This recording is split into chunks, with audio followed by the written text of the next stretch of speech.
Benim adam beni öyle öpmüyordu. O ne güzel öpmeydi öyle. Vallahi yapıştırıyordu. Yürü yavrum yürü, İstanbul'un sırrı. Şimdi de buradan geçtik, havardan öngörü. Valla.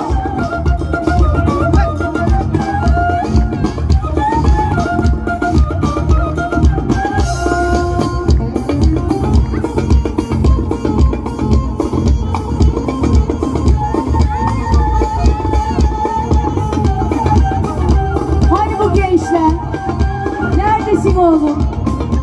Arkadaşlar toplam gelsin. Onu gelsenize şu